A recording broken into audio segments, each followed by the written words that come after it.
Our speaker this morning is Diane Barrett. Diane has been a member of the church for a long time. I have gotten to know Diane quite well and brought up a good Catholic girl. So she has moved from New England to our neck of the woods, and it's so glad to have you as our speaker this morning, Diane. So I will turn this over to you. Actually, the inspiration for the talk today came from Weva because she brought this book to our women's group for discussion, and every time we met, once a month, we would take a chapter from this book.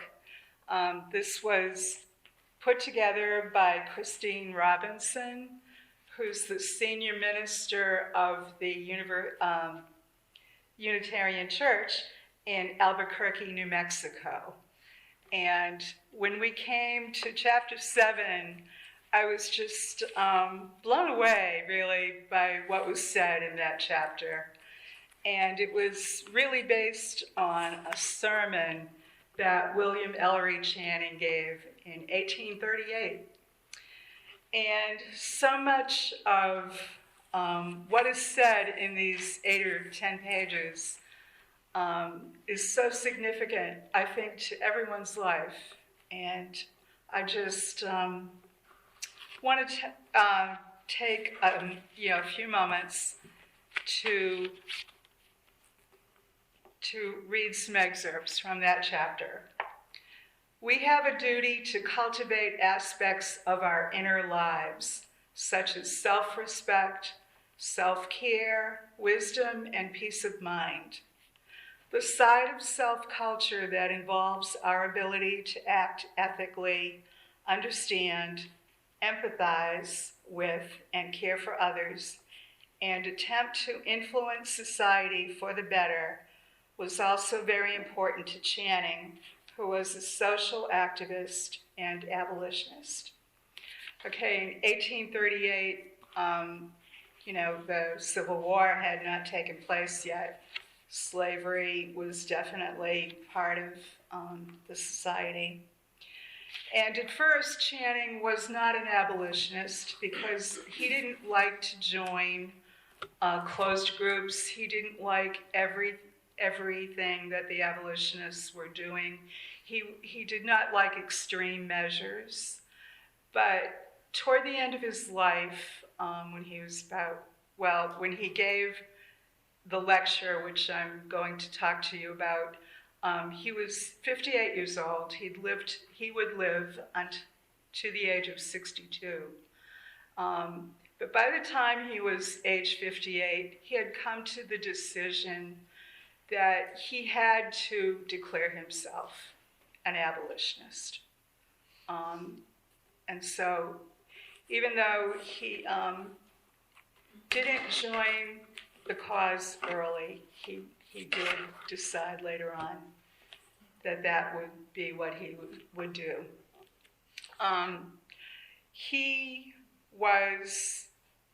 Let me tell you a little bit about his life. I'll give you some biographical information. He was born in 1780. He died in 1842 at the age of 62. He was the foremost Unitarian preacher in the United States in the early 19th century. He was one of Unitarianism's leading theologians. He was known for his articulate and impassioned sermons and public speeches, and known as a prominent thinker in the liberal theology of the day.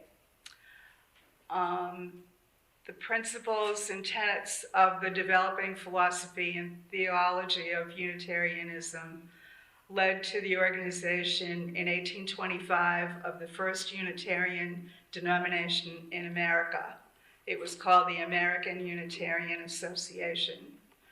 And the later developments and mergers between Unitarians and Universalists resulted finally in the Unitarian Universalist Association of America in 1961. He was the son of William Channing and Lucy Ellery. He was born in Newport, Rhode Island. He was the grandson of William Ellery, a signer of the United States Declaration of Independence, who had been deputy governor of Rhode Island, a chief justice, and an influential citizen. Channing became a New England liberal, rejecting the Calvinist doctrines of total depravity and divine election. His sermon in 1838, given at the age of 58, talks about how he rejected this Calvinistic doctrine of divine election. Reverend Channing believed that everyone should be saved, and the way they could be saved was not through divine intervention, but through their own works, through just leading a good life. He felt that if you always did the ethical right thing, you would be saved. When he was still a teenager, he enrolled at Harvard College. Harvard was kind of in a turmoil then because the French Revolution was taking place, and the professors were very alarmed by the French Revolution. They felt that it could just shake the foundations of the existing social order in America. They were afraid probably that the slaves would rebel, following the example in the French Revolution, which went on while Reverend Channing was at Harvard. It went on for 10 years in France, between the period of 1789 and 1799. Of this time, he says, college was never in a worse state than when I entered it. Society was passing through a most critical stage. The French Revolution had diseased the imagination and unsettled the understanding of men everywhere. The old foundations of social order, loyalty, tradition, habit, reverence for antiquity were everywhere shaken, if not subverted. The authority of the past was gone. Now he made that statement when he was probably about 18 years old. He graduated first in his class in 1798. He was elected commencement speaker, though he was prohibited by the Harvard College faculty from mentioning the Revolution and other political subjects in his address. In opposition to traditional American Calvinist orthodoxy, Reverend Channing preferred a gentle, loving relationship with God. Channing's inner struggle continued through 2 years following graduation, which he lived in Richmond, Virginia, working as a tutor for David Meade Randolph. I would imagine Mr. Randolph was the son of a prominent citizen in Richmond. He was called 5 years after graduation to become the pastor of the Federal Street Church in Boston in 1803. He was to remain there for 39 years until he died. He lived through the increasing tension between religious liberals and conservatives and took a moderate position, rejecting the extremes of both groups.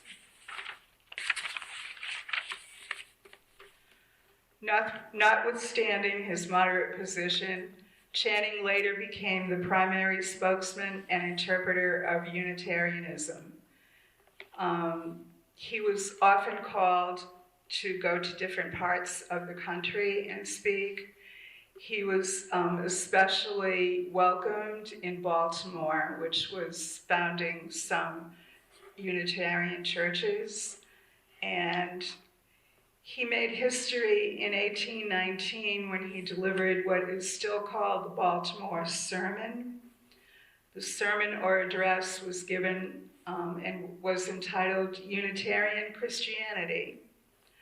In it, he explicated the distinctive tenets of the developing Unitarian movement, one of which was the rejection of the Trinity. Other important tenets were the belief in human goodness and the subjection of theological ideas to the light of reason. He mentions this in his sermon. He believes that if you use your powers of reasoning, if you constantly strive to become more intellectual, that basic theological ideas will become easier to understand, and that you don't need outside sources for salvation. The anniversary of the address is celebrated and observed annually by the Maryland churches of the Unitarian Universalist Association. And the day that is appointed is called Union Sunday in Baltimore. In 1828, he gave another famous ordination sermon entitled Likeness to God, the idea of the human potential to be like God, which Channing advocated as grounded firmly in Scripture. It was seen as heretical by the Calvinist religious establishment of the day. And in this address, Channing first advocated the possibility for revelation through reason rather than solely from Scripture.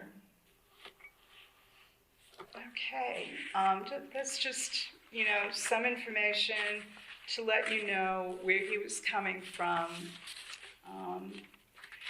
One of the reasons why he decided he would declare himself an abolitionist in later life was that he had observed in 1834, 4 years prior to the self-culture sermon, that the British had abolished slavery in the British West Indies, and the expected turmoil in the West Indies didn't happen. It just, he said, the absence of the expected social and economic upheaval in the post-emancipated Caribbean influenced his thinking that the abolition of slavery in this country could go smoothly, or so he hoped. Okay, to give you an idea of what was going on in 1838, I'm going to give you a little timeline. Martin Van Buren was president. He had been elected the previous year in 1837, and he had been president for 1 year at the time of this sermon. Again, slavery was still in existence. It was 23 years before the start of the Civil War. By this time, Reverend Channing had been pastor of the Federal Street Church in Boston for 35 years. I couldn't find any information regarding a marriage. I don't believe he ever was married. I think he just devoted his whole life to his ministry, which did involve a lot of traveling. He was kind of on a lecture program. His sermon of 1838 was an introduction to what was called the Franklin Lectures. And I think in Boston, this referred to some essays that Benjamin Franklin had written. Reverend Channing was a great admirer of Benjamin Franklin. He just praised him every chance he got. And so we know the French Revolution went on while he was a student. Also toward the end of this lecture, which is available through Amazon. It's 81 pages. He started out by writing the lecture as 2 sermons that he was going to give at his church. But then he was invited by the Franklin lecture organizers to give the introductory sermon. And so, well, they weren't calling it a sermon, they were calling it a lecture. So he cut down the material, because this is a restored copy and it's got 81 pages. And if I were to read the entire thing, we'd be here until probably 3 in the afternoon, which I won't do to you, you know. But and it's written in old-fashioned language, but it's very understandable, and there are a lot of great points in here. But I'm going off on a tangent. But in 1839, as far as education went in Massachusetts, people didn't generally go beyond the grammar school level unless they were the children of wealthy people who could afford to send them to Harvard, let's say. When wealthy men would go to college to become either ministers, study the law, or study medicine. There were no state colleges prior to 1839, but as Reverend Channing mentions in his sermon, a wonderful thing was going on at this time in the late 1830s. The first state board of education in the country was formed in Massachusetts, and a secretary to that board was Horace Mann. He was the first one, and he held that position for a long time, at least 10 years, before he became a United States representative.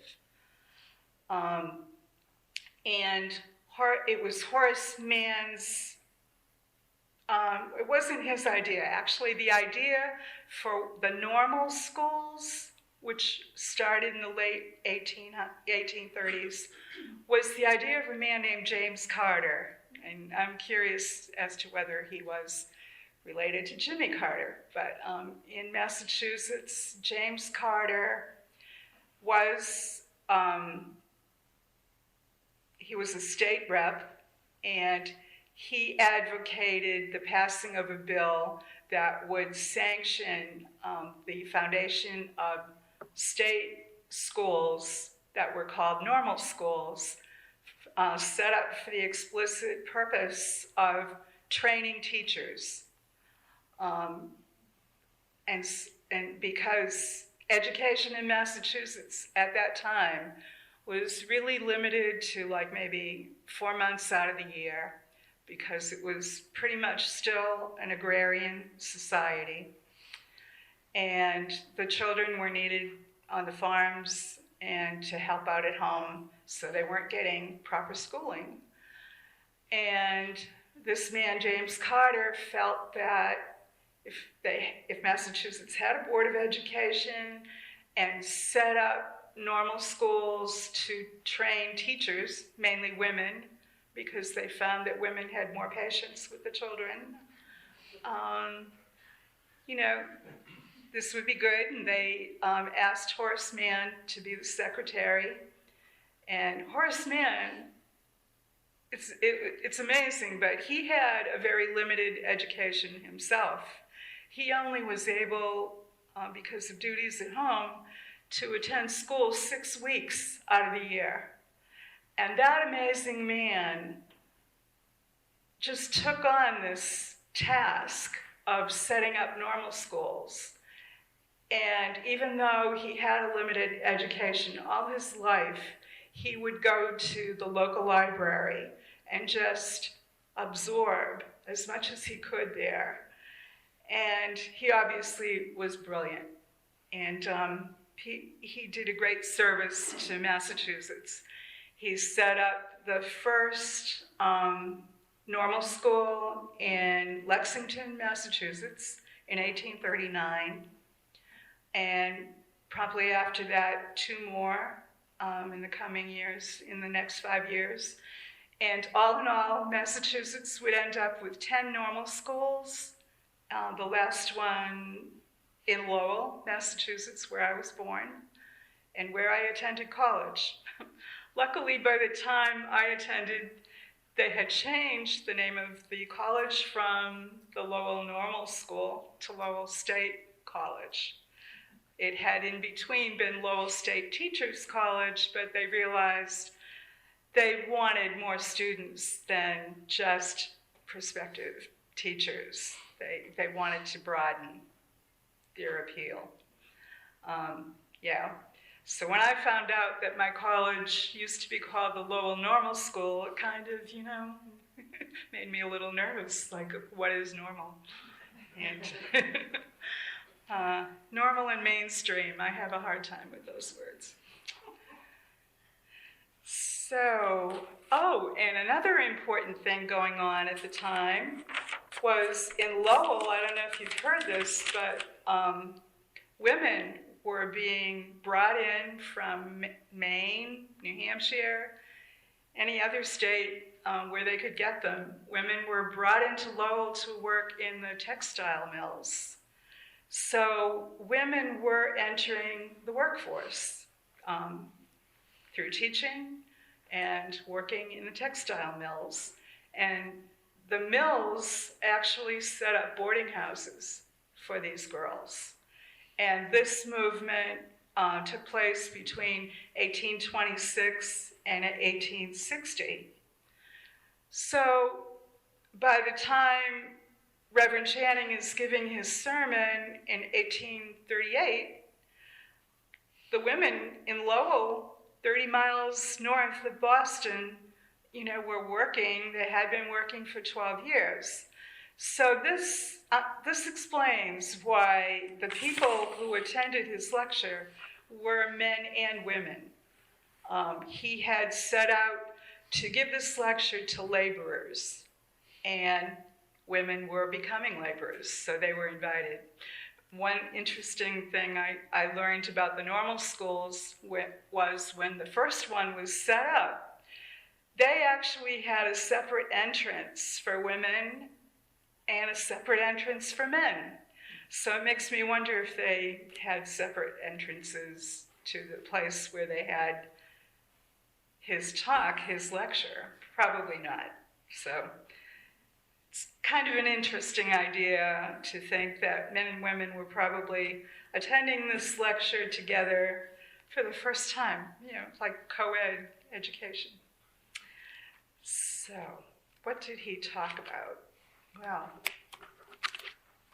I'll give you a few ideas. If you get a chance, this is the book where I originally learned about Reverend Channing. And it's got all these chapters, and chapter 7 is the one that I'm interested in. And this woman she obviously read Self-Culture, and she picked out the points that she thought were the most valuable. And these are her quotes.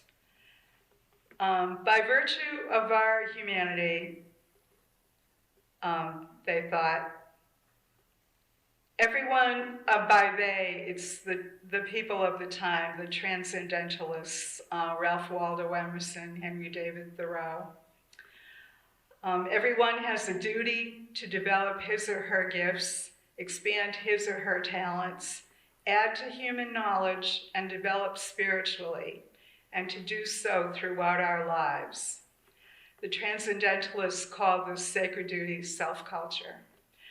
Now, when I was looking for biographical material on Reverend Channing, there was mention of transcendentalists, but they also said that he did not consider himself a transcendentalist.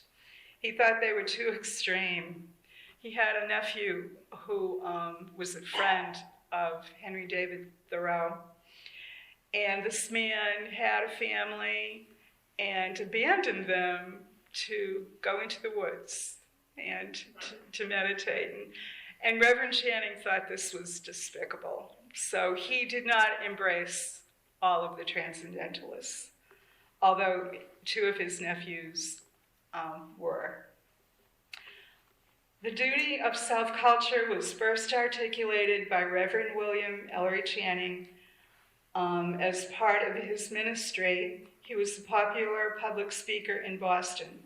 He delivered his lecture, Self-Culture, in 1838 in Boston to an audience of manual laborers. He wanted to enhance the self-concept of these men and women. He went to some pains to proclaim that each and every one of them was a child of God and possessed a soul that made him or her great, no matter the trade they pursued. Channing told these manual laborers that self-culture is the duty we owe ourselves.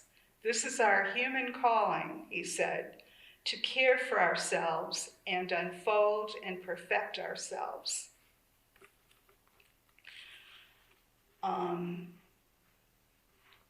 It was kind of countercultural at the time to advocate the idea that we have a duty to cultivate aspects of our inner lives, such as self-respect, self-care, wisdom, and peace of mind.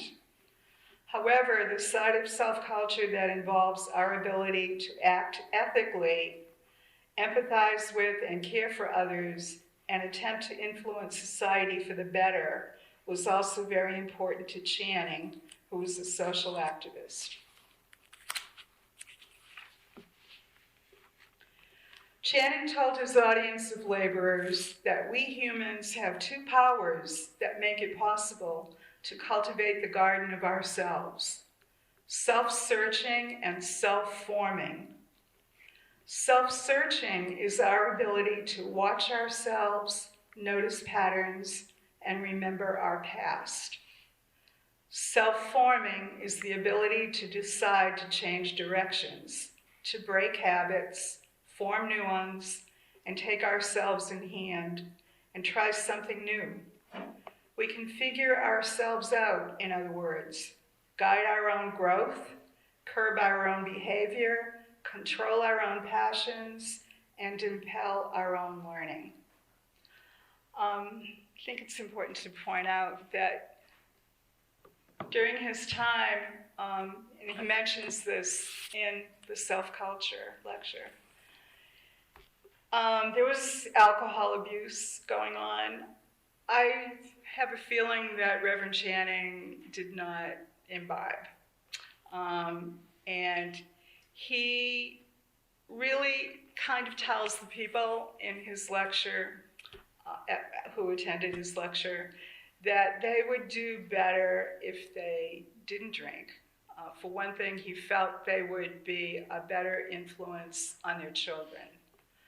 And although it appears that he had no children of his own, he really felt that raising children was the most important thing you could do if you did it right. And he said it wasn't just a matter of making sure that your children had an education.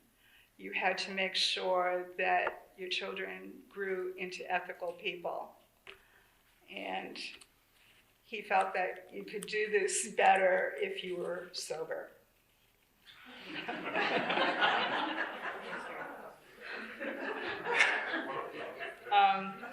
Channing believed that cultivating oneself requires intellectual skills, for it uses the mind's powers to seek, reason, judge, and learn. Objectivity and the ability to seek truth, no matter how uncomfortable, are crucial traits of the person dedicated to self-culture. He told those laborers to whom he lectured in 1838 that education is not simply the acquiring of facts, but the cultivation of the ability to think. And he was extremely happy that the legislature in Massachusetts had formed a board of education and that teachers were going to be trained to provide public education in the state. And as it turned out, in the third normal school, which was in Bridgewater, Massachusetts. A lot of the graduates went to other parts of the country to open normal schools. So this was an exciting time for him. He felt that there was a lot of potential in the country to educate the children. And he believed an educated populace would be beneficial to everyone, and also guarantee or hopefully help democracy to be sustainable in our country, because he felt that the better educated people were, the better decisions they would make regarding government.